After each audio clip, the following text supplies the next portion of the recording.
ekende bien te. Yango nalingi kotuna bino moko bo répondre. Soki bo répondre mutuna wana nde tosili kobanda masolo na biso boye te. Je pense que biso nyonso tozali awa tozali bakombata ya UDPS boye te. Est-ce que bolue ba militant? Est-ce que tobengi ba jeune mosusu?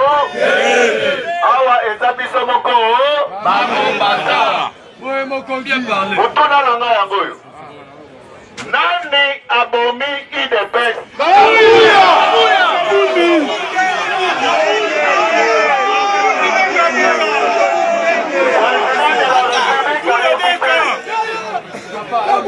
Tous les président de la République a quitté.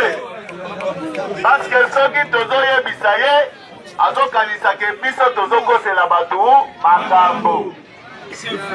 Nalingi sikoyo président de la République na bakombata nyonso, na ba nationaux na biso, na ba fédéraux na biso, na ba sectionnaire na biso, na ba cellulaire na biso, bayeba sikoyo nani oyo azoboma nani oyo azoboma UDPS.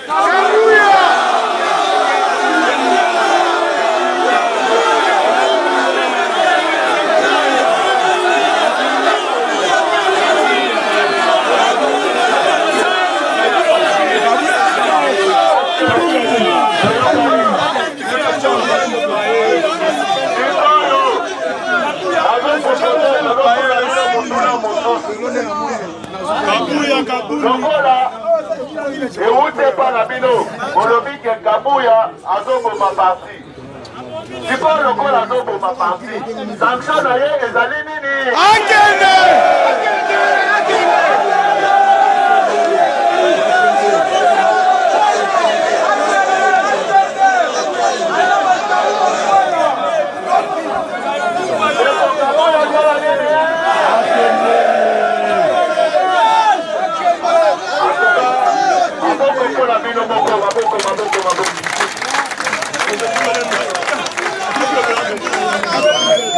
En tout cas, nazaye na esembo pona mituna mibale wana. Mituna ezalaki ya ngai me ba réponse na bino. Ba réponse na bino wana nde ekosala ke ndeko wana a comprendre ke ifosala nini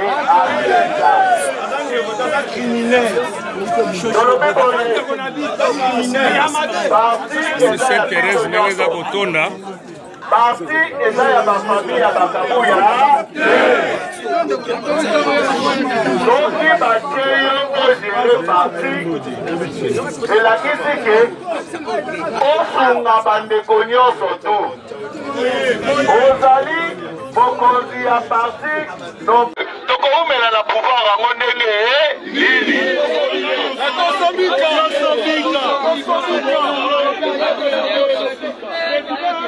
ntina oyo tozoloba différence biso na bango biso tozoloba makambo etali parti na biso tozoloba ndenge il faut parti etelema ndenge parti ezalaka na baparti nyonso tu bokende na Congo Brazza botala parti au pouvoir bokende na Angola botala parti au pouvoir ebongo boya sikoyo epa na biso na 10e botala parti au pouvoir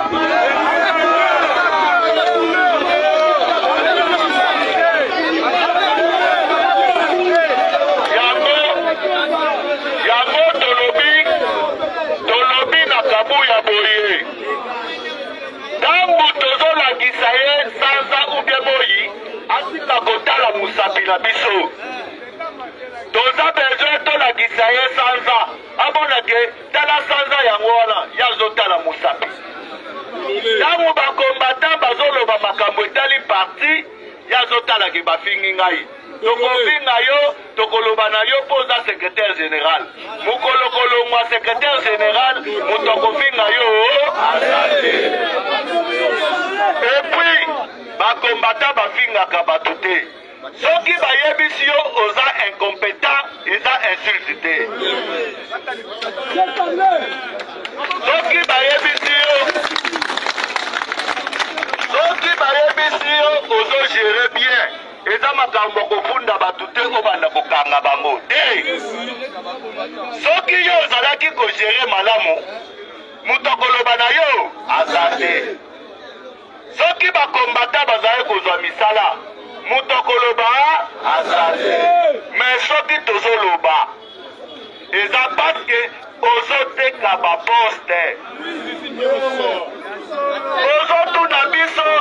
ozotuna biso ke bato oyo nateki baza wapi me yebisa biso combien de combattants baza na SNEL l'entreprise nationale bakombata baza combien na régie des eaux bakombata baza combien na OCC bakombata baza combien na DGRA bakombata baza combien na DGI bakombata baza combien yango wana na Transco baentreprise nyonso to ya leta akoki jamais koloba na biso ke tokabolaka na balie te lobi akosaki biso ke PPRD apesa bakombata na bango mosala te lokuta ayesi makambo te sabedi ke toutaki komona na ebandeli ya pouvoir na biso bato na ba 50 matricule bomonaki yango te ezalaki na régime ya nani koma ye aza na mayele te mpona komona yango ça veut dire que PPRD amultipliaki kutu bamatricule apesaki bachene na ye nyonso bamatricule PPRD ata mitingi ya moke boye soki basilisi bakemela masanga soki basilisi bakefete me biso eske tofetaka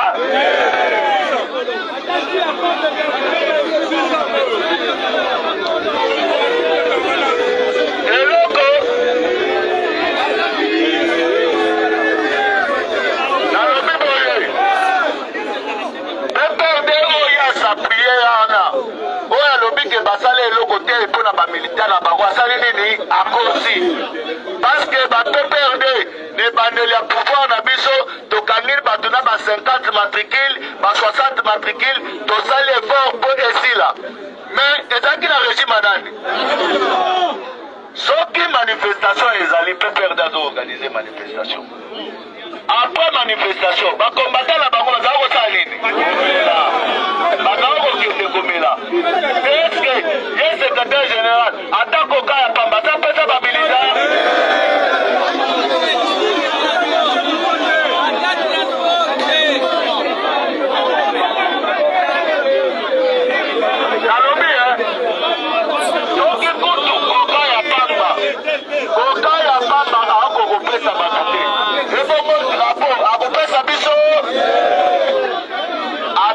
drapeau ya pamba eza te ebongo carte ya parti banda babandaki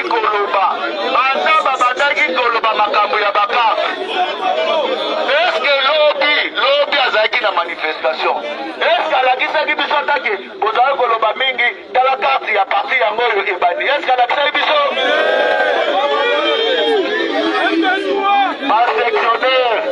basectionnaire oyo apesaki bango babuku oyo ezalaka na morgue ekenda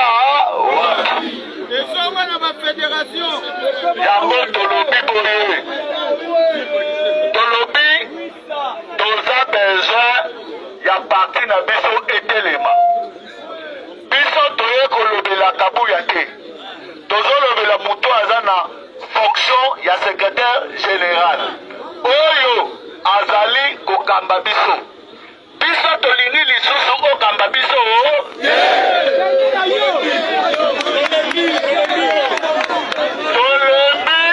tolobi gestion na yo mpo ozokamba mabe soki président de la République il faut s'appuyer na parti politique na ye bapesi batribution wana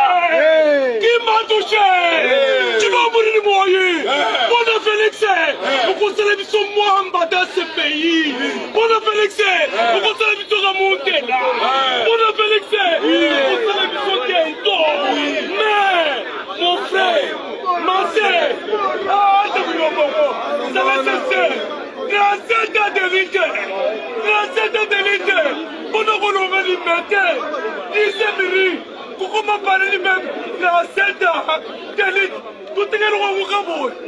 Pour bon loyau, et le royau, tout est là.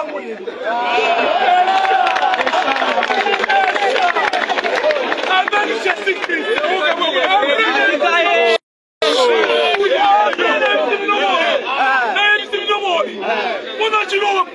Félix, Chabote, Mouma Yagadi, Antique Monde de la Trône politique de la présidence de l'UDPS Tshisekedi, exécutif national du parti, portant retrait de confiance placé à la personne de l'honorable Augustin Kabuya Tshilombo en sa qualité de secrétaire général du parti. Copie conforme à Son Excellence Félix Antoine Tshisekedi Tshilombo, président de la République, haute autorité de référence du parti, avec l'expression de nos hommages les plus déférents aux secrétaires généraux adjoints, tous à Kinshasa. Nous, secrétaires nationaux, membres de la présidence de l'UDPS Tshisekedi, exécutif national du parti, vu la situation qui prévaut au parti depuis un certain temps et qui est décriée par l'ensemble de la base, notamment A. La convocation de la réunion de l'Union sacrée de la nation visant à remettre en cause une ordonnance présidentielle. B. L'utilisation abusive des prérogatives dévolues à la présidence du parti. C. La tenue de propos injurieux et tribalistes à l'endroit des Kassaïens du Katanga. D. La gestion solitaire et personnalisée du parti. E. Le mépris du principe de redevabilité et de la collégialité. F.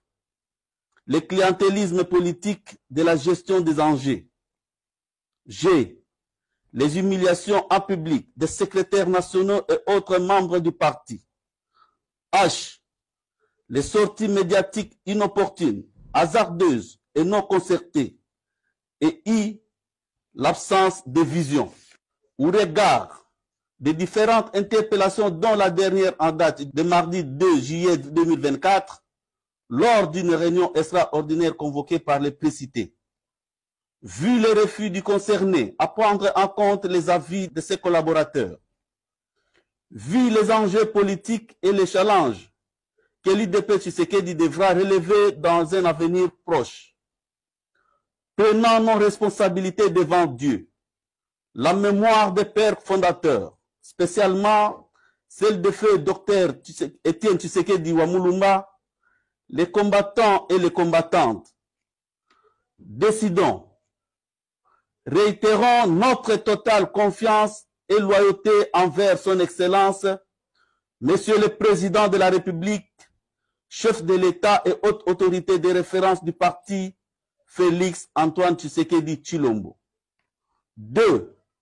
Le retrait à partir de ce jour de la confiance placée en la personne de l'honorable Augustin Kabuya Tshilombo et la non-reconnaissance de sa qualité de secrétaire général de l'UDPS Tshisekedi. 3. La prise de mesures idoines au cours de la réunion extraordinaire de l'exécutif du parti qui sera convoqué dans les heures qui suivent sous l'égide du doyen d'âge de l'exécutif national, en l'occurrence le secrétaire national Célestin Roger Mukendi Membu. 4. Que toutes les fédérations de l'UDPS Tshisekedi, de l'intérieur comme celles de l'extérieur, se réfèrent dorénavant à ce nouvel ordre politique.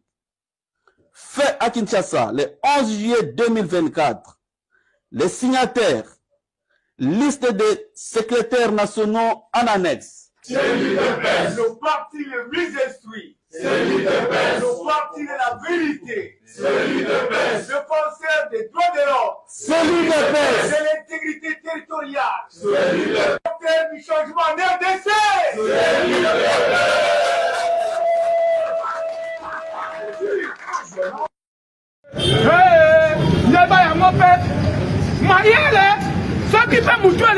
Obetaki mingi mayele ko makamuke.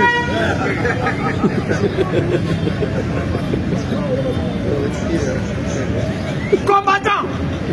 Nana tangi na classe on dit batu bazalaka makosi. Bazalaka mayele makasi. Na perte de batu makosi. Bazalaka mayele makaya. Bon. Quand je fais ma vie, soyez content quand ma malheureuse, c'est bon. C'est bon. Tolobaki, ceux qui ont mon niveau de côté Makambo, Makambo, vraiment, tout est caramoté.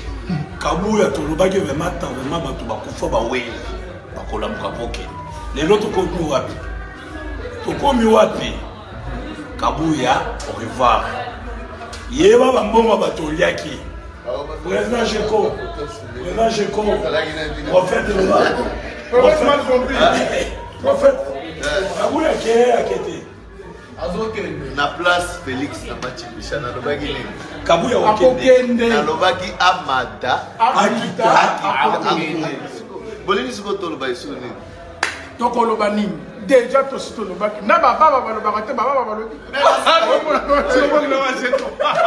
si tu ba biso to lobaka te mais on le dit ngai ba signature ya batu ya lobby balona machine ya lobby les loba signé. Il dépêche machine.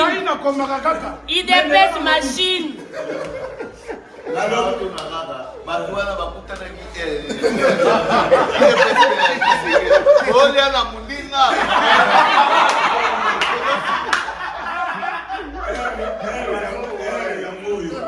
Oya mona qui appelle ça qui Kabuya pour de ma déchet.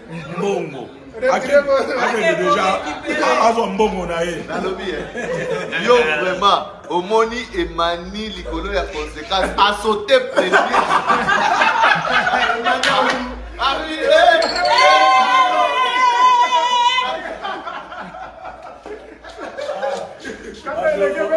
Vous pouvez vous imaginer que le parti politique au rang de l'UDPS, qui n'a pas de carte de membre, on ne sait même pas savoir il y a eu combien d'adhérents pendant le premier mandat, tout comme pendant ce deuxième quinquennat du chef de l'État, qu'on vient d'ailleurs de débiter il y a à peine 6 mois. En tant que combattant et communicateur privé du chef de l'État, je lance un appel solennel à tout combattant de prendre conscience, car l'heure est arrivée de faire partir le médiocre du parti. Il est inconcevable de voir que le CG chante la majorité parlementaire. Aussi longtemps, la dite majorité ne nous servent à rien.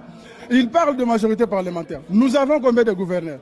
Nous avons combien de ministres? Donc on a vu aujourd'hui un ancien directeur de cabinet de Kimbuta revenir au cabinet du gouverneur ici du parti au pouvoir. C'est inconcevable. Ainsi, nous nous sommes dit, il est...